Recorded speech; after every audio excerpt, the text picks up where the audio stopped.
नाज़रीन आदाब, न्यूज़ 18 उर्दू के खास प्रोग्राम चलती रहेगी जिंदगी में आप सभी का इस्तकबाल है। मैं हूं सैयद अहमद जिलानी। नाज़रीन, कोरोना से चोट इतनी आसानी से नहीं मिलेगी, इसके लिए आगे अभी लड़ाई लड़नी पड़ेगी, क्योंकि कोरोना ने बच्चे दे दिए हैं। आपने सुना हो ना कि कोई बीमारी आती है तो उसकी वबा, उसके वेरिएंट जिस तरह से कोरोना में हमारे सामने आए हैं, तो हम कोरोना को यही कह सकते हैं कि उसने बच्चे दे दिए हैं। जैसा कि आप जानते हैं, डेल्टा, बीटा और ओमिक्रॉन, मतलब ये अभी पीछा छोड़ने वाला नहीं है। हम पहली लहर और दूसरी लहर देख चुके हैं। अगर हम गलत फहमियों और अफवाहों में उलझे रहे तो खुदा ना करे तीसरी लहर का सामना करना पड़े। इसलिए अब और देर मत कीजिए। जिनका पहला डोज हो चुका है वो दूसरा डोज लगवा लें, और जिन्होंने वैक्सीन ली ही नहीं तो वो लोग तीसरी लहर का इंतजार न करें, क्योंकि आप कोरोना के साथ हैं। वो किसी भी वक्त आपको अपना शिकार बना सकता है। आपको बता दें कि हिंदुस्तान ने घाना और तंजानिया के खतरे वाले ममालिक को फहरिस्त में शामिल किया है। सरकार पूरी सख्ती से इस पर नजर रखी हुई है। एयरपोर्ट्स पर ही ऐसे पेशेंट्स को चेक किया जा रहा है और उन्हें अलग थलग किया जा रहा है, तो घबराने की कोई जरूरत नहीं है। पीर को मुंबई में कोरोना ओमिक्रॉन वेरिएंट के 2 केसेस रिपोर्ट हुए थे, जिससे हिंदुस्तान में नए ओमिक्रॉन पॉजिटिव की कुल तादाद 23 हो गई है। आपको बता दें, कर्नाटक, गुजरात, महाराष्ट्र और राजस्थान में ओमिक्रॉन केसेस की तस्दीक हुई है। लेकिन घबराने की इस वक्त जरूरत नहीं है। कोरोना से जिस तरह से हमने पिछले 2 साल में लड़ाई की है, उसी तरह से अभी भी डटकर ओमिक्रॉन वेरिएंट का मुकाबला करना है। तो हमें भी एहतियात के साथ इस वक्त जिंदगी गुजारनी है, ताकि जिंदगी चलती रहे।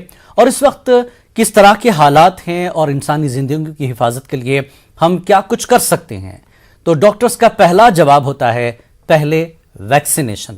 जी हां, वैक्सीन जिंदगी का यकीन। हमारी मुहिम बड़ी कामयाब रही, लोगों ने उससे फायदा उठाया, उससे समझा, उलझन और गलतफहमियां उनकी दूर हुई। और अभी भी हमारी कोशिश यही है कि आपको उलझनों से और गलतफहमियों से बाहर लाया जा सके। तो इस सिलसिले में आपकी रहनुमाई करने और आपकी गलतफहमियों और उलझनों को दूर करने के लिए आज हमारे साथ हैं डॉक्टर नरेश चावला जी, जो कि नेशनल ज्वाइंट सेक्रेटरी हैं IMA, और डॉक्टर नूरी परवीन, जनरल फिजिशियन हैं आंध्र प्रदेश कड़पा से।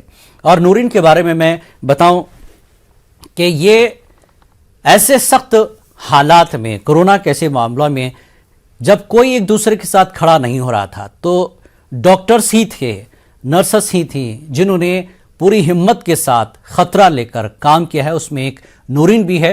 और नूरीन की खास खूबी यह है कि जहां लोग मेडिकल के शोबे में, जहां कहीं कहीं जगहों पर लूट मचती है, वो ऐसे मौके पर सिर्फ 10 रुपए में इलाज करती हैं। जी हां, नूरीन, डॉक्टर चावला साहब और डॉक्टर नूरीन, आप दोनों का इस्तकबाल है, स्वागत है। नरेश चावला जी, अक्सर आप हमारे व्यूवर्स को, हमारे नाजरीन को आगाह करते रहे हैं, बताते रहे हैं कि इस वक्त हम किस पोजीशन में हैं, कहां हैं और हमें आगे क्या कुछ करना है। ओमिक्रॉन को लेकर जिस तरह की बातें सामने आ रही हैं, इस वक्त क्या पोजीशन है और हमें किन किन एहतियात की जरूरत है, इस पर थोड़ा सा रोशनी डालें। जिलानी जी, मैं स्पष्ट शब्दों में बता दूं जी, पहली बात तो किसी किस्म की पैनिक की जरूरत नहीं है जी। 24 नवंबर तक हम टोटल शांति में थे, एवर सिंस, क्योंकि हमारे दिमाग में, हमारे जहन में सेकंड वेव की यादें जरूर हैं, जो कि बहुत ही बुरी थी। ये जीता जागता नर्क था जो हम सब ने देखा है। डॉक्टर्स ने, आम जनता ने, मीडिया ने, सब ने, कई जाने गई हैं, कई लोगों ने बहुत बुरा टाइम काटा है जी। तो कोई भी नहीं चाहता ऐसा दोबारा कुछ हो। 24 नवंबर तक टोटल शांति थी। 24 नवंबर वो पहला केस साउथ अफ्रीका में रिकॉर्ड हुआ था, जिसका नया नाम ओमिक्रॉन दिया गया था। और इसके बारे में जो अभी तक हमारी इंफॉर्मेशन थी कि ये फैलता बहुत ज्यादा है, ट्रांसमिशन इसका बहुत ज्यादा है, लेकिन इसका अभी तक जो डिसीज हमने देखी है, इसकी माइल्ड डिसीज देखी है। कहने का मतलब, इससे ICU में एडमिशंस या मौतें अभी तक देखी भी नहीं गई हैं। तो ये हमारे लिए अच्छी खबर है। बुरी खबर ये है कि अब तक 38-39 देशों में फैल चुका है और हमारे देश में परसों तक 23 केस थे। और खुशी की खबर ये है, परसों ऑनवर्ड से अभी तक हम 23 से 24 पर नहीं पहुंचे हैं। ये अच्छी खबर है। बिल्कुल। लेकिन बुरी खबर क्या है कि जो हम हिंदुस्तानी हैं, जो ये भूल बैठे हैं कि कोरोना चला गया, तो I am to remind my countryman that corona is as yet not over. अगर हम 1910 के स्पेनिश फ्लू की हिस्ट्री को देखें तो तकरीबन 2-2.5 साल लग जाते हैं, तो शायद 4-6 महीने हमारी मुशक्कत के अभी हो सकते हैं, जिसके दौरान मैं अपने भाइयों से एक ही गुजारिश करूंगा, जिसका नाम है corona appropriate behaviour.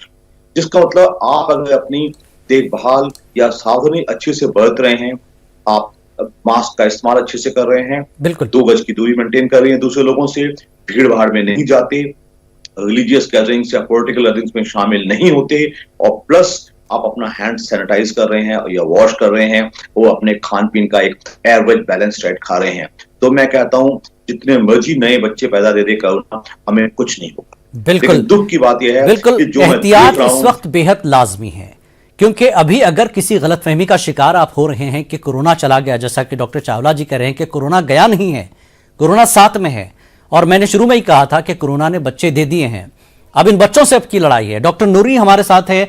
Noorin Parveen, आपने कोरोना के मामले में इतना काम किया, आप 10 रुपए की डॉक्टर से भी मशहूर हो गई हैं, लोग पैसे के पीछे भागते हैं, आपने 10 रुपए में कैसे इलाज कर लिया, और कोरोना का एक्सपीरियंस आप हमारे नाजरीन को शेयर करें, कैसे पेशेंट्स और कैसे कैसे लोग आपके सामने आते हैं।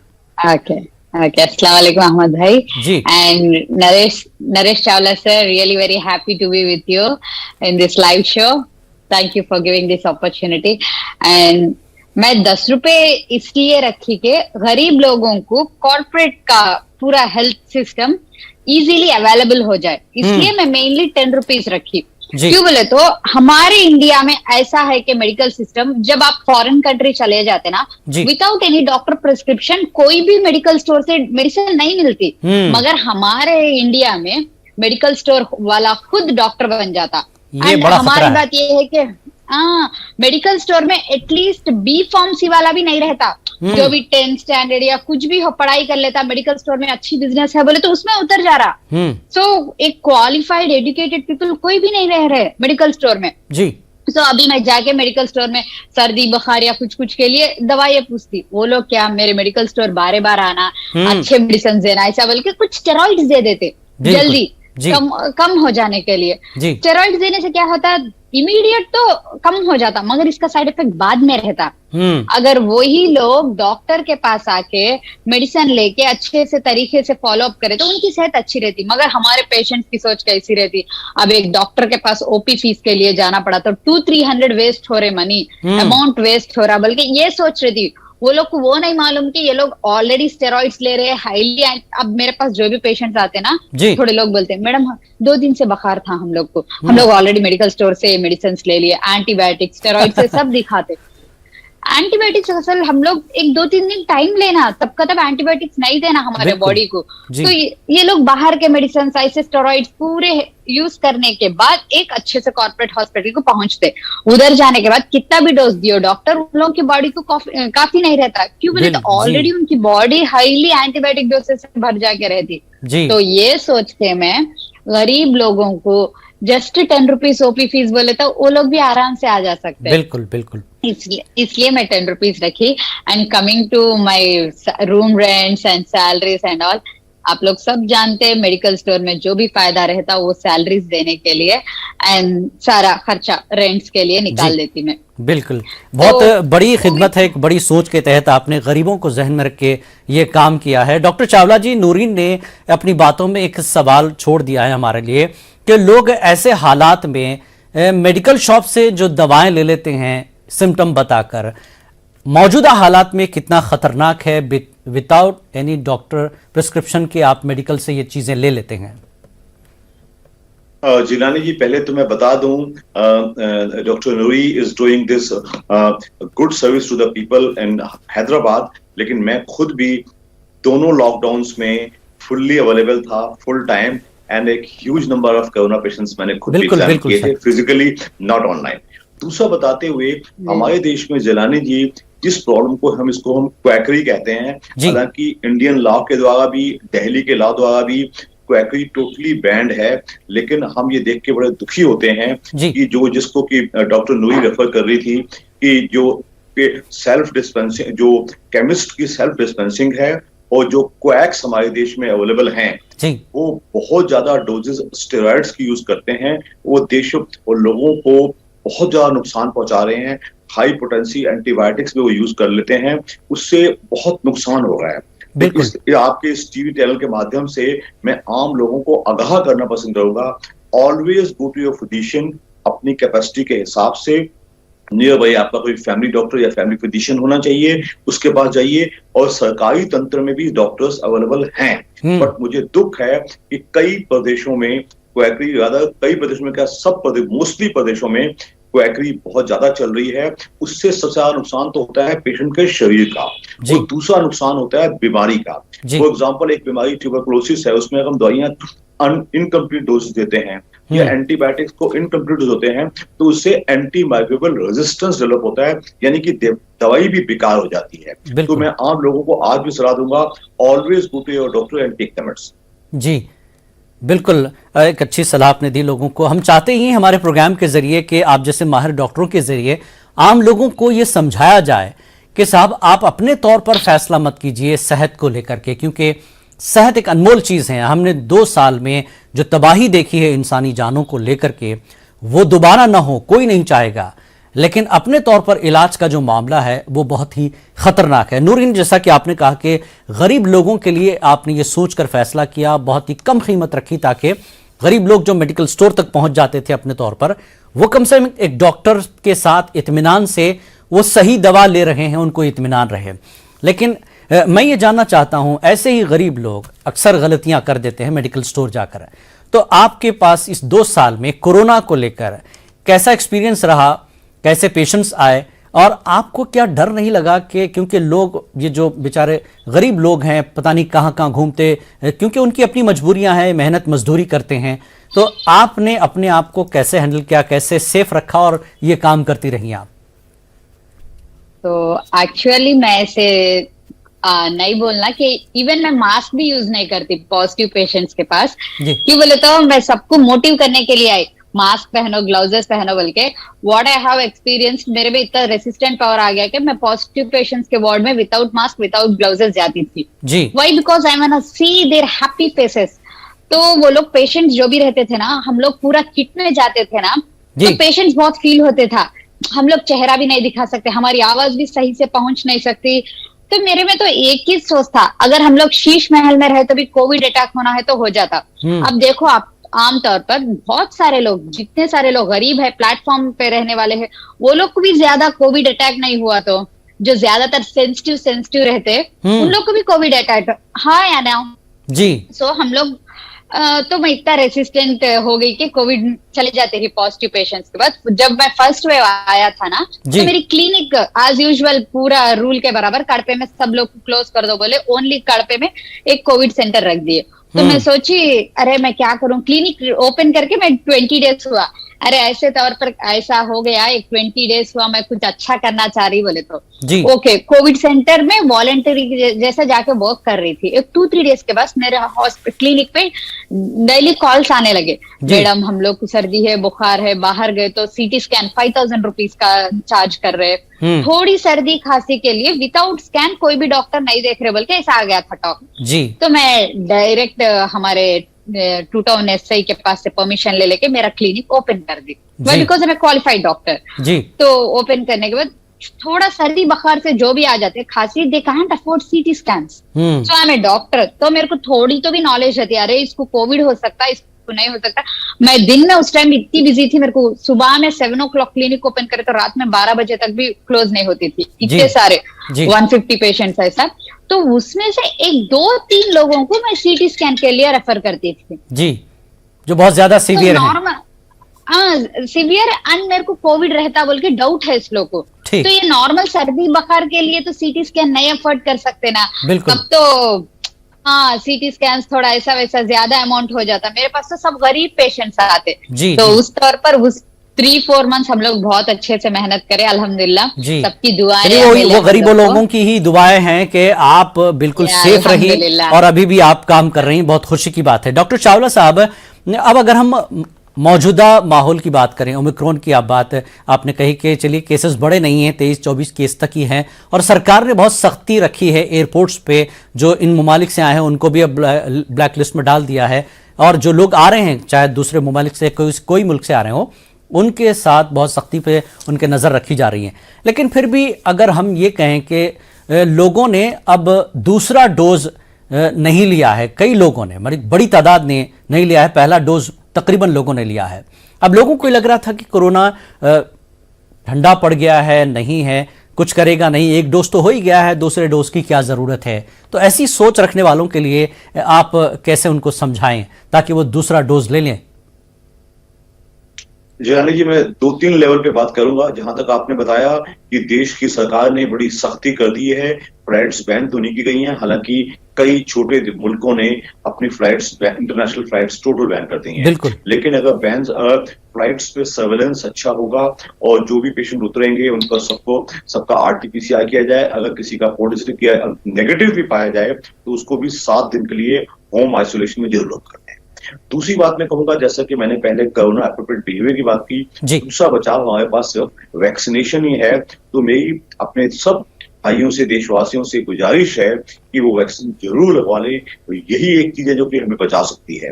हालांकि ये अक्सर क्रिटिसिज्म सुनने को मिलता है, इससे भी पूरा बचाव नहीं होता है। तो ऐसे लोगों को मैं इतना ही बताना पसंद करूंगा कि चाहे पूरा बचाव नहीं भी होता, जैसे जैसे अभी तक हमारे देश में तकरीबन 50% लोगों को 2 डोज लग चुकी हैं और अराउंड अनदर 35% उनको 1 डोज लगी है। तो मैं इतना कहूंगा कि उनको दूसरी डोज जल्द लगवानी चाहिए। कोई हेजिटेशन भी करने की जरूरत नहीं है और दूसरा ऐसा सोचने की जरूरत भी नहीं है कि फायदा नहीं होगा।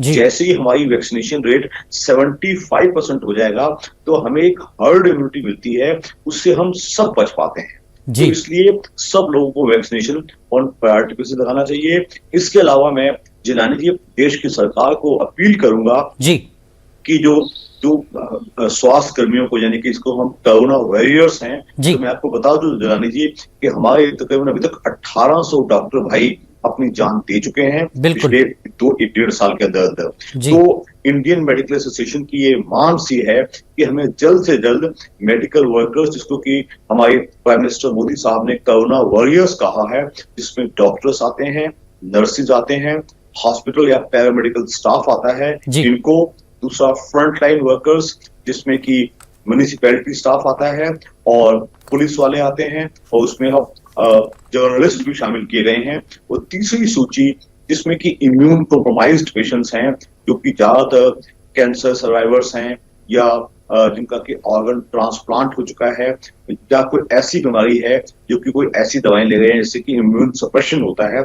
इन 3 कैटेगरीज को 3rd डोज, जिसको कि बूस्टर डोज कहा जाएगा, वो जल्द दिया जाए, ताकि यही लोग हैं, खुदा ना खालसा कोई तकलीफ बढ़ेगी तो इन्होंने ही ओपीडीज में और हॉस्पिटल्स में और आईसीयूज में काम करना है। तो हम चाहते हैं कि हम आपको हर किसी किस्म की चीज के लिए तैयार रखें। इसलिए गवर्नमेंट से गुजारिश है हमारी, इनको बूस्टर डोज जल्दी लगाया जाए। जी बिल्कुल। जो लोग जिन्होंने दूसरा डोज नहीं लिया है उन्हें चाहिए कि वो इमीडिएट, आपका अगर वक्त हो गया है पहले डोज के बाद दूसरे डोज का जो गैप है वो हो जाए, उसको फौरन ले लीजिए, क्योंकि अभी इस तरह की उलझन और गलतफहमियों का दौर नहीं है। कोरोना में 2 साल में हमने वो सारी चीज़ें देख ली, और चलती रहेगी ज़िंदगी का जो हमारा प्रोग्राम है, ख़ास प्रोग्राम, उसमें हम डॉक्टर्स को इसीलिए आपके सामने रखते हैं कि आपकी वो तमाम उलझनें और गलतफहमियाँ दूर हो जाए, क्योंकि आपने ये सारी बातें कहीं सुनी हुई हैं, इसको आपने कोई ऑथेंटिसिटी इसकी नहीं दी जा सकती। इसीलिए हम डॉक्टर्स को रखते हैं, और खासकर इतने बड़े दर्जे के, जैसा कि आईएमए के जॉइंट सेक्रेटरी हैं डॉक्टर नरेश चावला जी, और इस तरह के और डॉक्टर्स भी हमारे साथ आते हैं। उनका यही कहना है कि वैक्सीन, भले ही आप मुतासिर थोड़ा बहुत हो रहे हों, लेकिन कम से कम हलाकत वाली चीज़ आपके साथ नहीं होगी। डॉक्टर परवीन, आप गरीबों के इलाज के लिए हमेशा सरगर्म रही हैं। देखा यह जा रहा है कि ऐसे इलाके जहां पर जो है पढ़े लिखे लोग नहीं हैं, वैक्सीन के बारे में सही जानकारी उन तक नहीं है, वो वैक्सीन से डरे हुए रहते हैं। तो क्या आप अपने पेशेंट्स को वैक्सीन के बारे में कैसे उनको जहन बनाती हैं उनका कि वैक्सीन वाकई बहुत ज़रूरी है, ताकि आप पर कोई बड़ा मामला ना हो? भले ही आप थोड़ा बहुत मुतासिर हो जाएं कोरोना के मामले में, चाहे आप डोज ले भी चुके हों, लेकिन आप जैसा कि आप कह रही थी कि बड़े बड़े कॉर्पोरेट अस्पताल में जाकर फिर आप वापस आएंगे नहीं आएंगे, इसकी भी कोई गारंटी नहीं है अगर आप वैक्सीन नहीं लेते हैं। तो उन तमाम लोगों को, जो आपके पेशेंट्स हैं, जो वैक्सीन से खौफ खा रहे हैं या उलझन का शिकार है, तो क्या कुछ कहेंगे उन पेशेंट्स के लिए?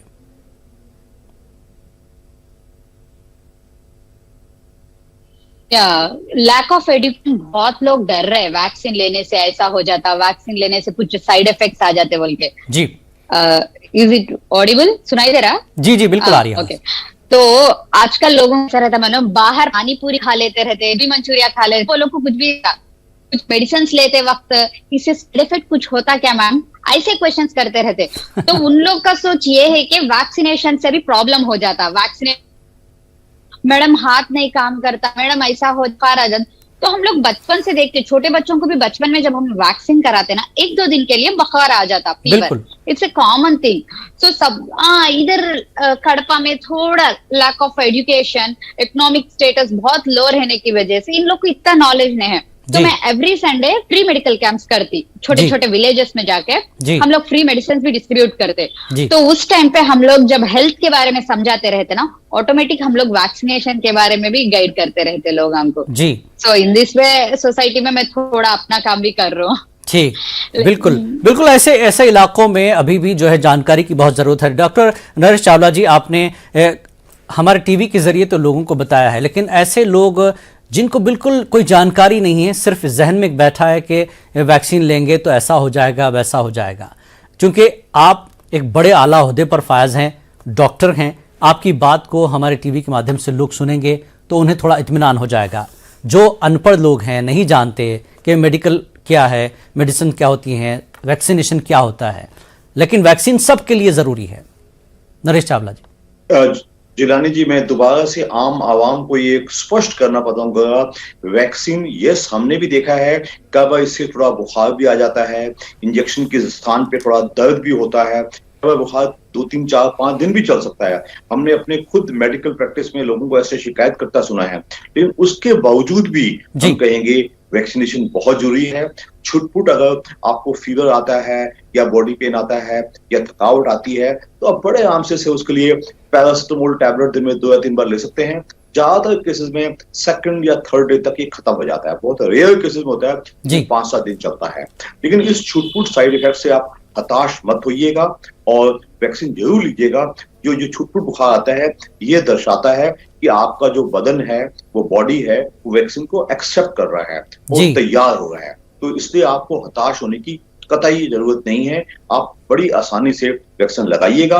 और अगर कोई फीवर आए तो पैरासिटामोल टैबलेट लीजिएगा। लेकिन इसको एक नेगेटिव फैक्टर ना सोच के, जो वैक्सीनेशन हेजिटेशन चलती है कि हम नहीं लगवाते, ये कुछ नुकसान हो जाएगा, ये ना केवल आपके नुकसानदायक है, ये पूरे समाज के लिए, एक सोसाइटी के लिए, पूरे मुल्क के लिए नुकसानदायक होता है। इसलिए हम कहेंगे वैक्सीन, कोई भी वैक्सीन आपको मिलती है, चाहे कोवैक्सीन है, चाहे कोविशील्ड है, चाहे स्पुतनिक है, जो भी आपके आसपास मिलती है आप उसको अवश्य लगाइए। हमारे मुल्क में बकायदा हमारे पिछले हेल्थ बजट में 38,000 करोड़ रुपए रिजर्व किए गए थे सिर्फ वैक्सीनेशन के लिए, और ये सब जगहों पे अब आसानी से मुफ्त अवेलेबल है। कॉर्पोरेट हॉस्पिटल्स में अलग से दाम पे है, लेकिन फ्री वैक्सीनेशन भी खुलेआम इवन हमारे दिल्ली शहर में, एनसीआर में आसानी से हर जगह अवेलेबल है। बिल्कुल, आप तमाम के लिए वैक्सीन अवेलेबल है, सरकार ने फ्री में आपको रखा है।